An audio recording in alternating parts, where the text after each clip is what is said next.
안녕하십니까. 돈틀주방 브랜든입니다.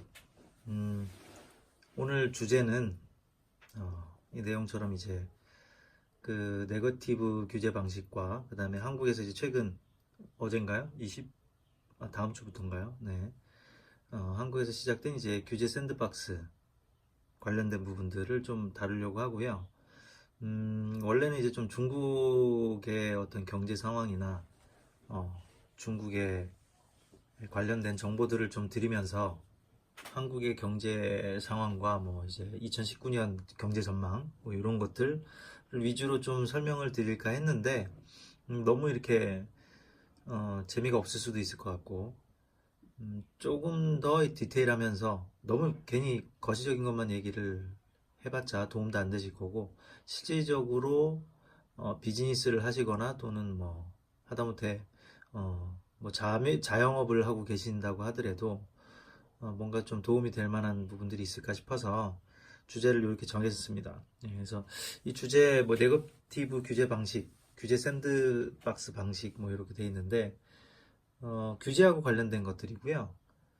음, 뭐 지금은 이제 꽤 몇몇 스타트업들이 일을 벌이고 그 다음에 그 일들 그런 관련 사업들이 이제 커져가는 과정에서 아마 일반 그 해당 뭐 그런 비즈니스에 관심이 없던 분들이나 아니면 뭐 스타트업들도 마찬가지고 조금씩 규제에 대해서 관심을 가지시는 것 같으세요. 근데 실제로 뭐 해외나 아니면 중국 같은 경우도 그렇고 이 규제에 대해서 신경을 안 쓰고 사업을 하시는 케이스들이 대부분이다 보니까 한국도 사실 뭐 규제에는 신경을 많이 안 쓰셨고요. 근데 한국에서는 약간 뭐 신경은 안 쓰지만 애초에 좀 굉장히 그 선입견들을 가지고 있는 그리고 약간 피해의식 같은 것들을 가지고 있는 부분들이 있으셔가지고 그런 부분들을 개념을 좀 정확히 언급을 하고 그 내용들이 이제 앞으로 어떻게 바뀌어야지 되는지 그리고 그게 뭐 어떤 이런 규제라는 게 뭐하고 연관이 돼 있고 이제 우리가 지금 실질적으로 생활을 하는데 어떻게 영향을 미치고 있는지 그런 것들을 좀 다뤄보려고 합니다. 일단은 뭐 이건 따로 PPT로 제가 준비를 한 건 아니고요.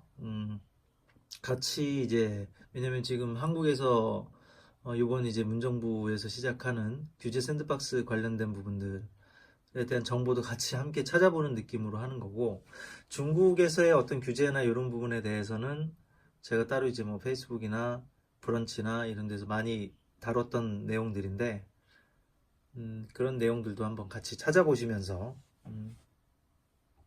내용을 한번 진행을 해보도록 하겠습니다.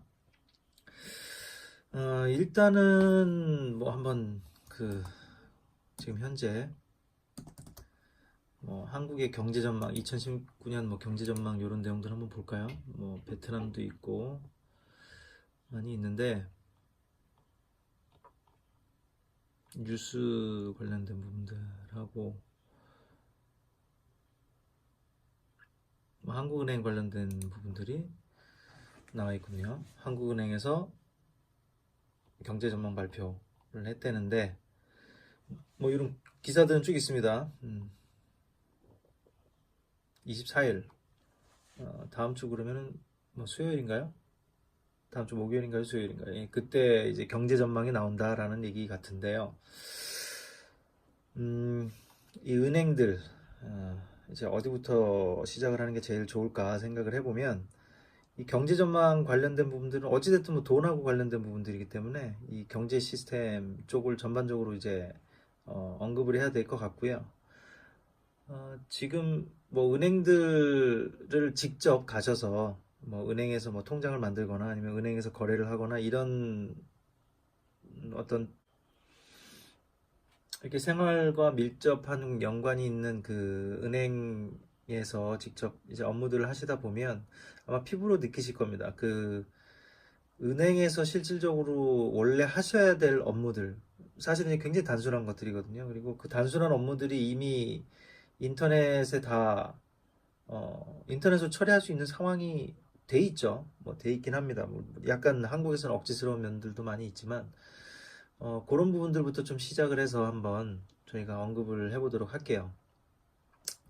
은행 시스템을 이제 중국 은행 시스템을 경험을 안 해보신 분들도 많이 있으실 텐데, 한국에서 혹시 이제 최근에 은행 계좌를 가셔서 만들어 보신 분들이 계실지 모르겠지만, 그 한국에 가서 은행 계좌를 만들려고 하시면 분명한 그 계좌를 어느 목적으로 사용을 할 건지에 대해서 증빙을 좀 하셔야 돼요.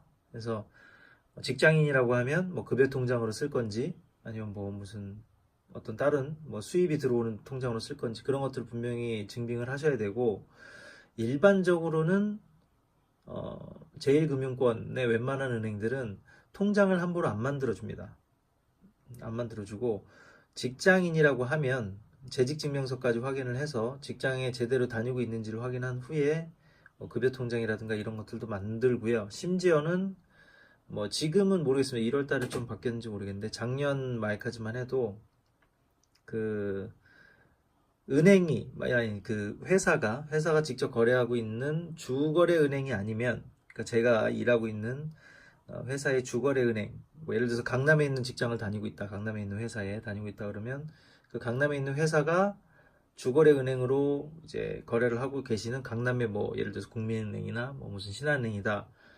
이 은행에 가서 만들지 않으면 다른 은행에서는 뭐 예를 들어서 통장을 안 만들어 주시려고 하셨었어요. 작년까지만 해도 작년 말에 그런 게 굉장히 심했었었고 뭐 본인들 얘기로는 이제 그런 부분들이 뭐 저희 뭐죠 이제 은행 실명 거래 때문에 뭐 그런 규칙을 만든 것처럼 얘기들을 하시고 뭐 계속 하시는데 실질적으로 이런 부분들은 관련된 내용들을 어찌됐든 은행은 금융감독원의 감시를 받고 있는 상황이기 때문에 금융감독원이라든가 금융위원회에다가 전화를 해보시면 아시겠지만 관련된 내용에 상관된 어떤 법률 같은 게 없습니다. 예를 들어서 무조건 뭐 예를 들어서 통장을 만드는데 이 통장의 사용 용도가 출처를 밝혀야 된다든가 이런 내용들이 나와 있질 않아요.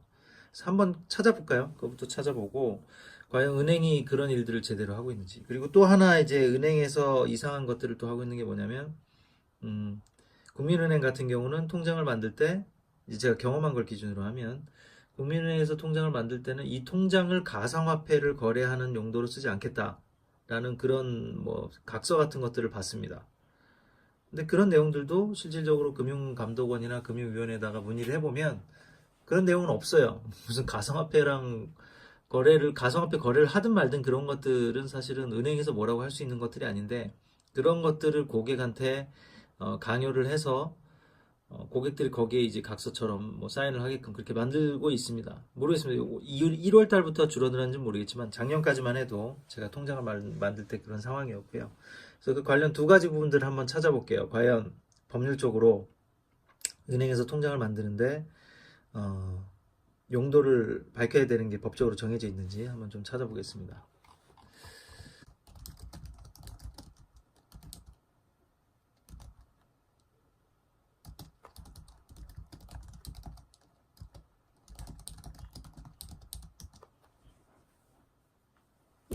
아이고, 죄송합니다.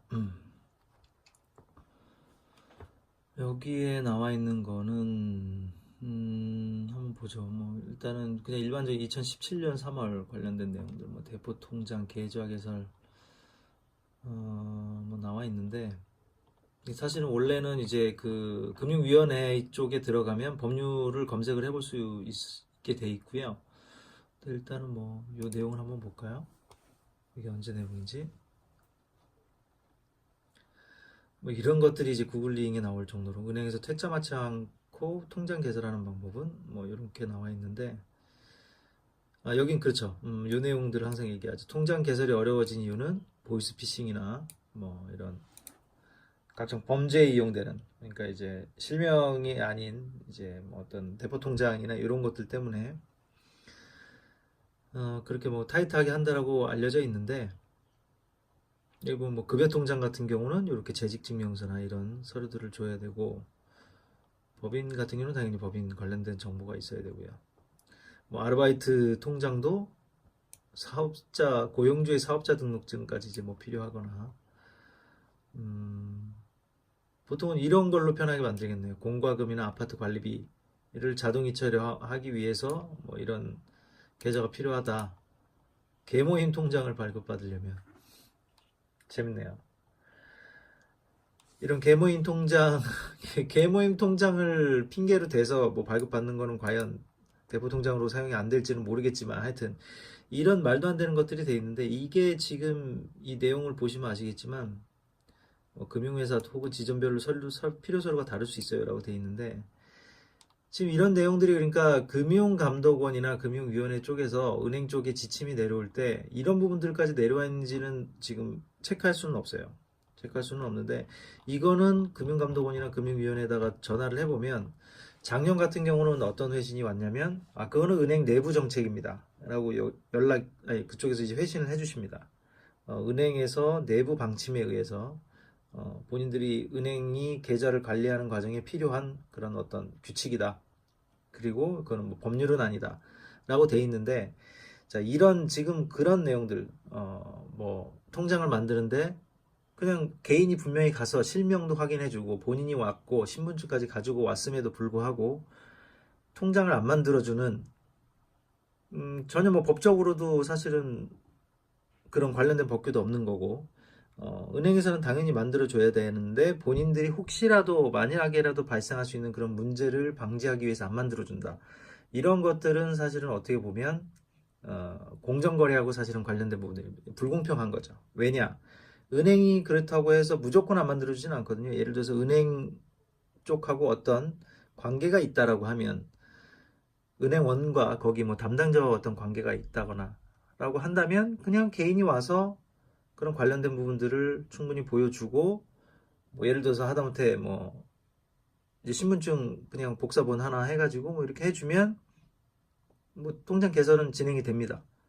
그거를 안 한다고 하지만 물론 이제 좀 말단 직원이나 이런 분들은 또 위에 눈치가 보이셔서 뭐 어떤 증빙이 필요하다 뭐 이런 얘기를 하실 수는 있지만 실질적으로 그러니까 이런 부분들을 우리는 규제라고 얘기를 포함을 시켜야 됩니다. 규제라고 포함을 시키고 어떻게 보면 뭐 은행에서 내부 방침이라고 하지만 그 내부 방침이라는 게 한 은행만 하는 게 아니라 모든 은행이 했을 때는 모든 은행이 이런 식으로 처리를 한다라고 했을 때는 이거는 규제라고 봐야 되는 게 맞죠. 그리고 금융위원회든 금융감독원이든 이쪽에서 그 관련된 법률을 정확히 만들어서 지침을 내리든지 아니면 그런 부분들에 대해서 뭐 명확하게 대외적으로 뭐 알리든지 아니면 웹사이트에 분명히 뭐 그런 것들이 나와 있는지 뭐 그런 조치들을 하셨어야 되는데 그런 것들이 안 돼 있는 거기 때문에 규제 중에서도 이런 것들은 어떻게 봐야 되냐면 사실은 약간 기득권들의 카르텔에 가깝다고 봐야 그럼 너무 좀 극단적인가요? 예.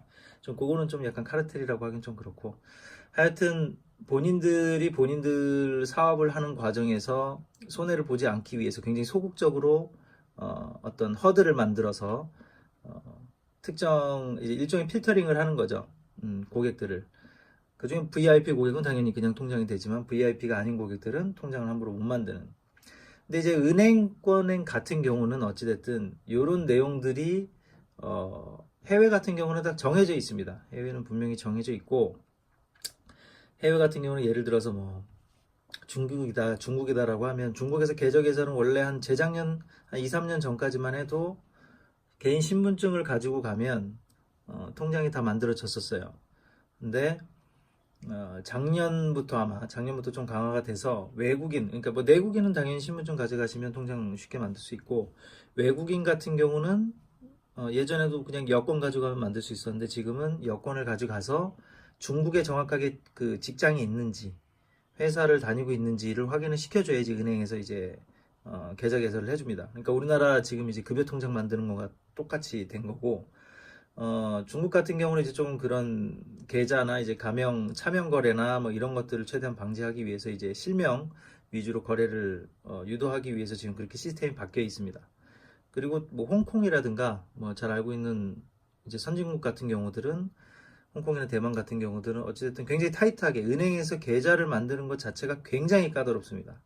뭐 미국도 북미도 아마 제가 알기로는 그런 걸로 알고 있고요. 그래서 이 은행 계좌 만드는 게 굉장히 까다롭기 때문에 이해를 할 수는 있지만 근데 이제 한국만의 그 특징이 문제는 뭐냐면 그 담당자를 알고 있거나 담당자와의 어떤 관계가 있거나 아니면 뭐 VIP 고객이라든가 그런 굉장히 불공평한 그런 관계들을 설정을 해놓고 본인들의 입맛에 따라서 이제 계좌 개설을 해주는 그런 굉장히 이걸 뭐 어쨌든 규제라고 저는 이제 표현을 하는데 사실은 굉장히 질이 안 좋은 거죠. 이제 카르텔에 가까운 것들인 거고 그래서 이런 부분들을 해결을 분명히 해야 되기 때문에 중국 같은 경우는 이제 이런 관련된 부분들이 말씀드렸지만 다 이제 법적으로 정해져 있는 것들이 아니면 모두 가능한 곳이 이제 중국입니다. 그래서 그걸 보통 네거티브 규제라고 얘기를 하는데 한국 같은 경우는 이제 그런 형태로 한 번도 이제 그 관련 법률들이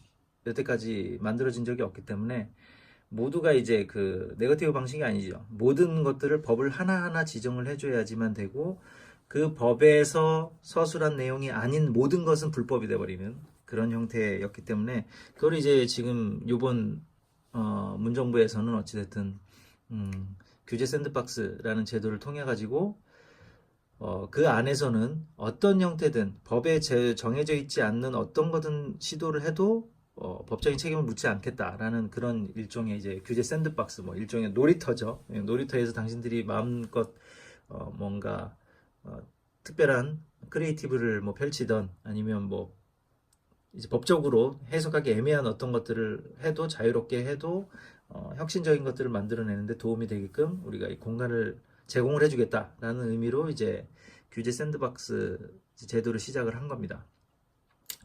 근데 이제 이 은행 같은 경우는 지금 이제 계속 말씀드렸지만 이 규제 샌드박스에 과연 지금처럼 이 은행이 가지고 있는 굉장히 뭐라고 해야 될까요? 그 카르텔, 저는 카르텔이라고 표현을 하겠습니다. 그냥 계속 쭉 본인들의 내부 방침이라고 표현을 하는 이거는 뭐 금융위나 이쪽에서 정해진 건 아니지만 저희 내부 방침이기 때문에 이렇게 할 수밖에 없습니다. 라고 표현하는 이런 것들이 과연 규제 샌드박스 안에서 어떻게 받아들여질지는 잘 모르겠어요. 그래서 저희는 이제 당장 저희 회사 입장에서는 저희가 이제 페이먼트 서비스를 하고 있기 때문에 다음 주부터 이 관련된 부분들을 직접 부딪히기 시작을 할 건데요. 뭐 저희 같은 이제 특정하게 필요한 사업적으로 필요해서 은행의 어떤 이런 불합리한 부분들을 개선하려고 노력하는 업체들도 있겠지만 대부분의 사실은 시민들은 그 정도 노력을 들이실 수가 없거든요. 그냥 신분증만 가져가면 은행 통장 만들 수 있을 줄 알았는데 하면서 가져가 보시고 깜짝 놀라서요. 안 된다고 하고 뭐 흔하게 가장 많이 보는 케이스가 뭐냐면 그냥 부모님이 가서 내 딸아이나 뭐 예를 들어서 내 손자나 손녀나 뭐 하여튼 내 가족의 통장을 만들려고 하는데 본인이 아니면 안 되고 그거에 대해서 가족증명도 해야 되고 가족증명을 가져가더라도 실제로 뭐 이거는 본인이 무조건 와야 된다거나 뭐 굉장히 그 까다롭게 내부 방침 자체 법률하고는 상관이 없지만 내부 방침을 타이트하게 만들어 놓고 하는 이런 것들을 일반적인 고객들은 사실은 쉽게 해결하실 수가 없으세요. 그래서 보통 은행에 가서 뭐 화도 내고 뭐 왜 안 되냐, 왜 저 사람은 됐는데 왜 나는 안 되냐부터 해서 별의별 일들이 많이 있고 은행원분들이 이제 지금 그런 상태들이 꽤 되셔서 적어도 한 2, 3년은 된 것 같아요.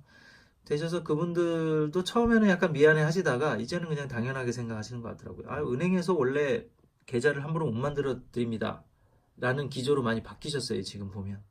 그래서 지금 현 상태에서 봤을 때, 뭐, 굉장히 좀 어떻게 보면 제가 이렇게만 설명을 하니 은행이 굉장히 답답하고 참, 어떻게 보면 뒤떨어진 시스템이나 아니면, 굉장히 너무 카르텔만 위하고 뭐 나쁜 놈들이 아닐까라고 생각할 수도 있는데, 물론 이제 그 자정 노력도 많이 하셨고, 그리고 아시다시피 이제 K뱅크나 카카오뱅크 인터넷 은행 쪽이 이제 출연을 하면서 그쪽에서 이 계좌 개설 관련된 거는 사실은 확 풀어버렸어요. 굉장히 편리하게. 아무리 편리해도 사실은 그렇게 편하진 않습니다만, 그래도 은행에서 이제, 계좌 개설하는데 들어가는 그 많은, 불편한 부분들을 편하게 할 수 있도록 카카오뱅크나 뭐 이쪽에서 잘 정리를 해 놓으셨죠. 그래서 지금 말씀드린 부분들은 사실은 내부 방침의 문제였기 때문에 이 카카오뱅크나 이 K뱅크 같은 데서 이제 회원가입이라고 얘기를 해요. 그 계좌 개설을 손쉽게 해줘 버린 것 때문에 사실은 그때 당시에는 아마 이 인터넷 은행들 때문에 기존 은행들이 많이 뭐 좀 긴장을 하고 좀 더 이제 열심히 하셔서 고객 유치를 하기 위한 어떤 좀 더 서비스를 편의성을 더 증대시키고 예를 들어서 뭐 공인인증서 같은 그런 쓸모없는 것들을 없애지 않을까 라고 기대들을 많이 하셨죠. 근데 하지만 시간이 많이 흐르면서 보셨으면 아시겠지만 여전히 공인인증서는 존재하고요. 정부기관도 특히 그렇고 은행도 마찬가지입니다. 은행은 올해부터는 이렇게 조금 분리하는 모습은 살짝 보이고 있어요. 공인인증서 없이 뭐 이렇게 접속하게 하려고 하고 있는데, 근데 그게 이제 전자금융거래법 관련된 부분들 때문에 아마도 그 법을 개정하지 않는 한은 이제 공인인증서 관련된 부분들이 좀 어쩔 수 없이 연관이 돼 있을 거라고 계속 보고 있고요. 그래서 이제 제도적인 것들은 이제 규제 관련된 부분들은 조금씩 풀려고 하지만 사실은 이 내부 방침이라고 얘기하는 카르텔 본인들 이제 그 같은 금융권에 있는 은행들 간의 어떤 뭐 그거를 뭐라고 해야 될까 담합이라고 하기는 좀 애매하죠. 그냥 카르텔이라고 계속 애매하니까 카르텔로 표현하겠습니다.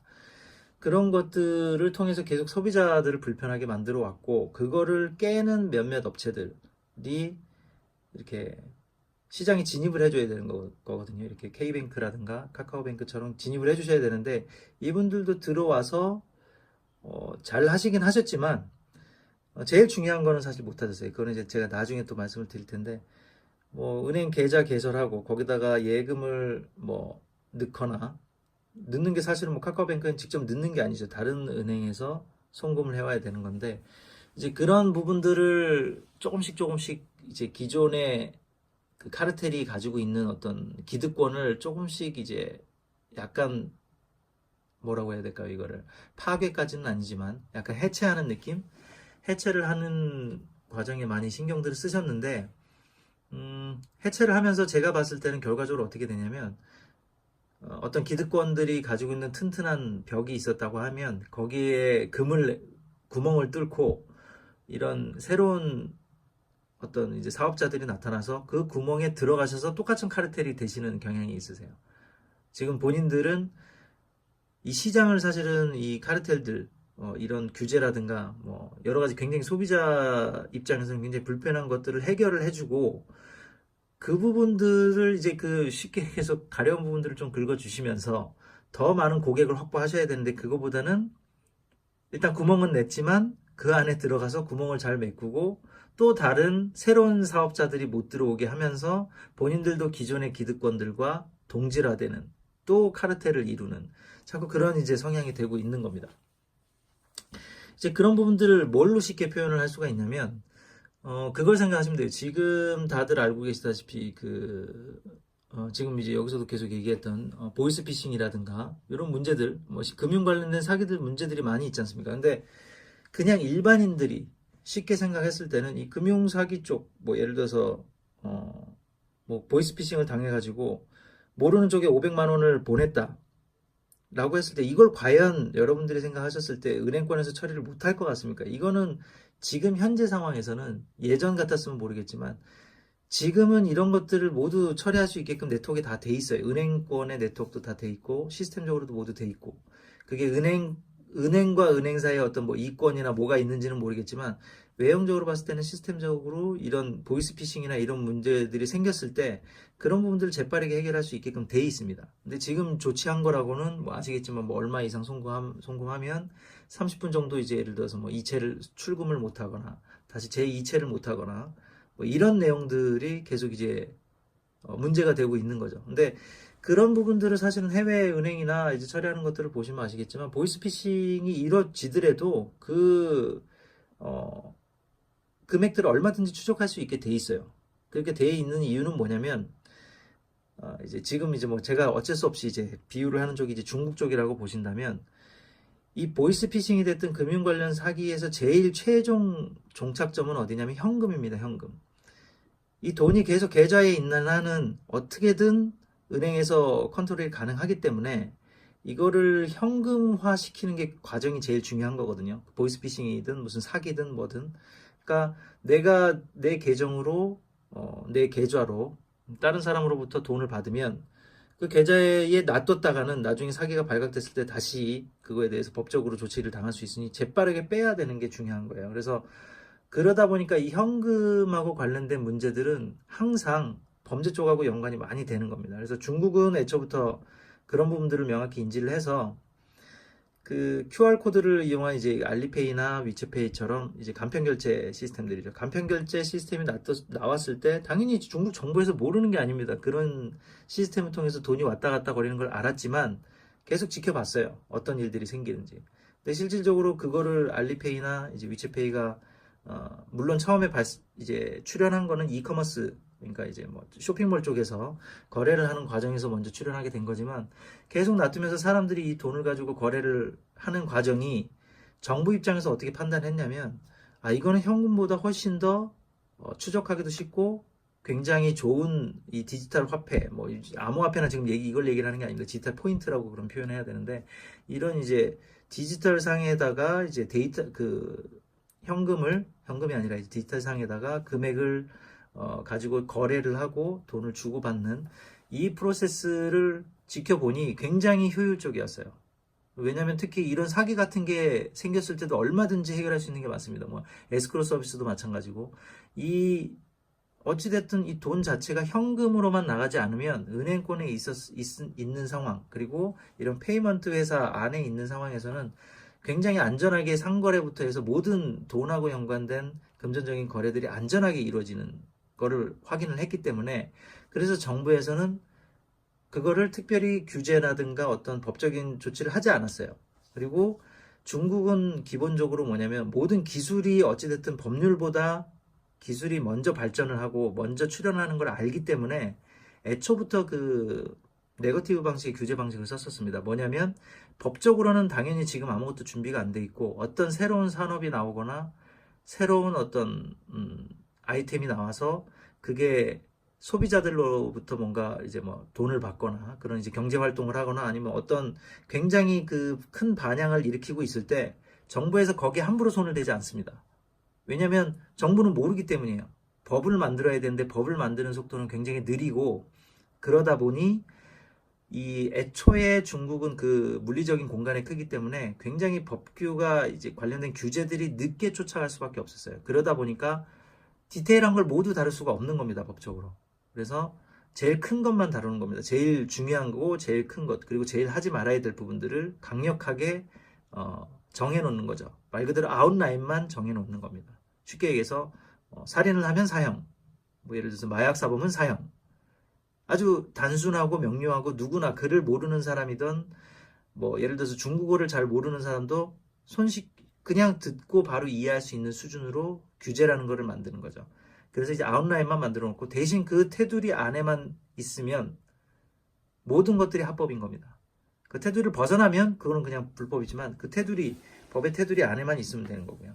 한국은 근데 이제 그런 식이 아니죠. 한국은 뭐냐면 어떤 것들이 생겨나면 그거하고 연관된 법규를 빨리 만들려고 노력들을 하세요. 뭐 공무원들도 마찬가지고, 뭐 우리 입법기관에 계신 분들도 마찬가지고, 아니면 각 정부에 있거나 아니면 어떤 각 기득권에 있으신 분들이 이거를 법률적으로 만들어서 우리가 견제를 해야 되겠다, 또는 법률적으로 만들어서 우리가 빨리 거기에 먼저 시장을 선점해야 되겠다거나, 항상 이런 식으로 경제가 발전을 하다 보니까 한국 같은 경우는 모든 어떤 사업을 하는 데 있어서 그 관련된 법규를 이해를 해야지만 사업을 하게끔 그렇게 만들어져 있는 거였습니다. 그래서 지금 이제 한국 같은 경우는 지금 제가 이제 은행 관련된 업무만 하나를 말씀을 드린 건데, 지금 K뱅크라든가 이제 카카오뱅크가 생겼으면 쉽게 얘기해서 뭘 하셨어야 되는 거냐면, 어차피 이 은행들은 출금할 수 있는 방법이 없어요. 현금화를 시킬 수가 없습니다. 현금화를 시키려면 ATM기를 가야 되는 거고, 이제 그런 상황이기 때문에 이분들이 제가 보기에는 할 수 있는 건 뭐냐면, 이런 보이스피싱이라든가 이런 부분에 있어서 다른 은행권과 얼마든지 다른 액션을 취하실 수가 있으세요. 무슨 얘기냐면, 당신들이 우리 은행 안에서 계좌 이체하는 것들은 끝까지 추적을 해서 모두 어떤 불법적인 상황이 발생했을 때 바로바로 대처를 해줄 수 있다. 뭐 예를 들어서 제가 누구한테 사기를 당해가지고 모르는 사람한테 카카오뱅크에 있는 계좌로 돈을 보냈다. 그런데 그게 예를 들어서 이 돈 보낸 사람도 또 다른 계좌에 보내고 이제 계속 그런 보내거나 찾으려면 ATM기에 가야 되는데 만약에 그런 상황이 신고를 받으면 받자마자 그 돈을 바로 되돌려 주는 거죠. 시스템상으로는 전혀 문제가 없는 거예요. 근데 문제는 뭐냐면 일반 은행권은 한번 해보셨으면 아시겠지만 내가 예를 들어서 계좌번호만 잘못 써가지고 모르는 사람한테 돈을 잘못 보냈다고 하더라도 실수로 보냈다고 하더라도 그거를 돌려받는 과정이 굉장히 까다롭습니다. 금방 돌려받지를 못해요. 그러니까 시스템상으로는 사실 단순한 거지만 제도적으로 그렇게 돼 있는 거죠. 근데 그런 부분들을 이제 이 K뱅크가 됐든 뭐 카카오뱅크가 됐든 이런 인터넷 은행이라고 하는 이 신규 출연한 사업자들이 그런 기존의 카르텔들이 못하던 기존의 기득권 은행들이 못하던 사업들을 하면서 소비자들을 만족을 시켜주면 얼마든지 시장을 개척을 하고 새로운 방향으로 시장을 끌어갈 수가 있는데 그렇게 안 했다는 거죠. 또 카르텔하고 똑같은 행동을 하고 있으신 거예요. 뭐 물론 그렇게 어쩔 수 없이 그렇게 하는 부분들이 있습니다. 왜냐면 제가 이제 다음 편으로 또 나눠서 이제 진행할 텐데 은행의 이제 출금 이체 서비스나 뭐 입금 이체 서비스 아니면 은행 간의 거래를 할 때도 사실 한국은 시스템이 잘 돼 있어서 은행끼리 완전히 연결이 돼 있어요. 근데 해외 같은 경우는 은행끼리의 애초에 네트워크 자체가 연결이 안 돼 있는 케이스가 많기 때문에 그런 기술적인 어려움이 있긴 하지만 한국은 그렇지는 않습니다. 한국은 제가 봤을 때는 뭐 은행 내부 시스템까지 못 보고 있지만 어떻게든 그 서로 간의 일종의 뭐 규약 같은 거를 만들어서 지키려고 하다 보니 그런 불법적인 행위들을 발견했을 때 이거를 원상태로 복구하는 것 자체가 시간이 많이 걸리게 돼 있어요. 정책적인 부분들 때문에 시스템은 아니고.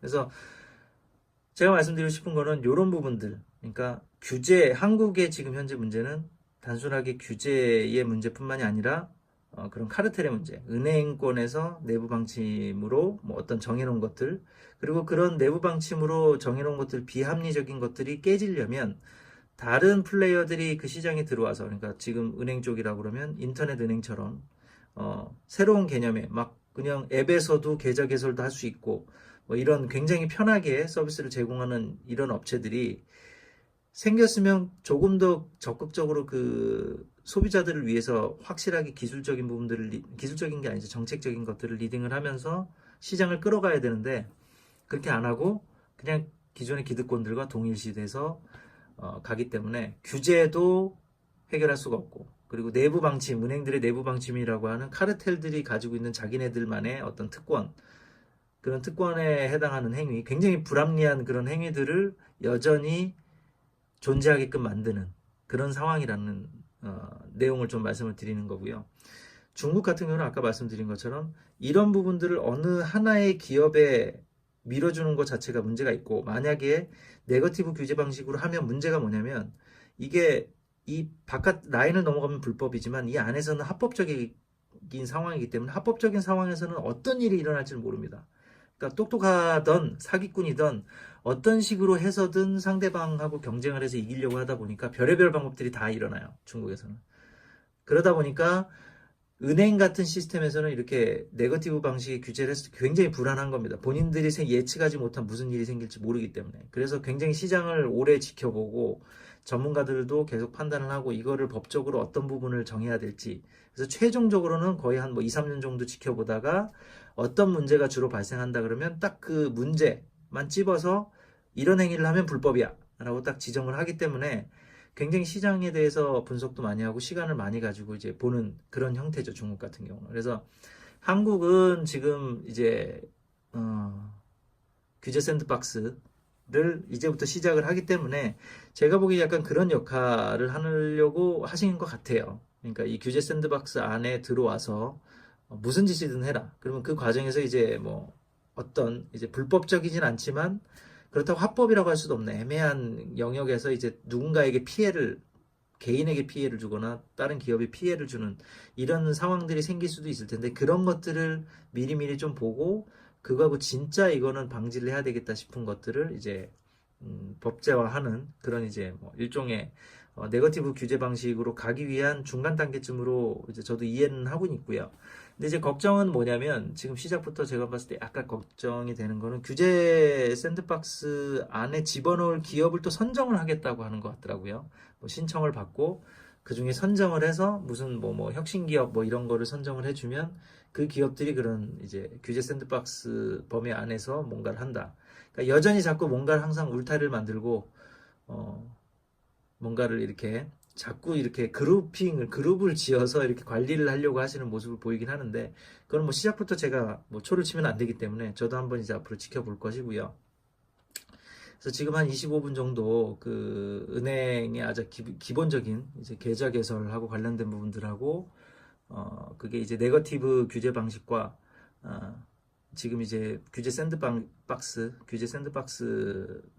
형태로 이제 진행하는 방식에 대해서 좀 말씀을 드렸는데, 이게 사실은 오늘은 처음 시작했는데 시작하자마자 은행권이 나왔는데, 은행이 사실 그만큼 제일 중요합니다. 은행 관련된 업무들이 제일 중요하고, 제가 이제 다음 회부터 진행할 부분들은 뭐 이 은행 업무부터 시작을 해서 개인적으로 자영업을 하시는 분들이나 실제로 사업하시는 분들한테 이런 규제들이 어떤 영향을 주는지, 그리고 이제 그런 규제들 때문에 경쟁력이 많이 떨어지는데, 그런 떨어진 경쟁력을 그럼 어떻게 해결할 수 있는지, 해결 방법들, 그런 것들을 좀 다루도록 하겠습니다. 그래서 오늘 다룬 내용은 모르겠습니다. 좋아하실지 모르겠는데, 그 4회 때 지금 어제죠. 어제 녹화했던 그 뭐 블록체인이나 코인 이런 쪽은 확실히 관심도가 떨어지신 건지, 아니면 제가 말씀드린 내용들이 별로 재미가 없는 건지 많이 안 봐주셨던데,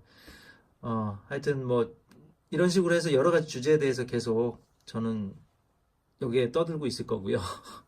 떠들고 있을 거고, 하여튼 관심 있게 봐주셨으면 구독 꼭 눌러주시고, 알람, 그 종 모양 아이콘 있죠? 종 모양 아이콘도 꼭 눌러주시고, 계속 잘 지켜봐 주십시오. 그리고 댓글로 좀 많이 남겨주십시오. 뭐 어떤 내용에 대해서 좀 더 알고 싶다거나, 뭐 예를 들어서 제가 지금 말씀드렸던 중국이나 아니면 어떤 샌드박스 규제에 대해서 더 디테일하게 알고 싶다거나, 어떤 데이터 같은 거를 요청하실 게 있으시면 댓글로 알려주시면 최대한 상세하게 관련된 부분들도 정보를 공유를 드리도록 하겠습니다. 그럼 돈틀 주방 5회는 이렇게 마치도록 하겠습니다. 감사합니다.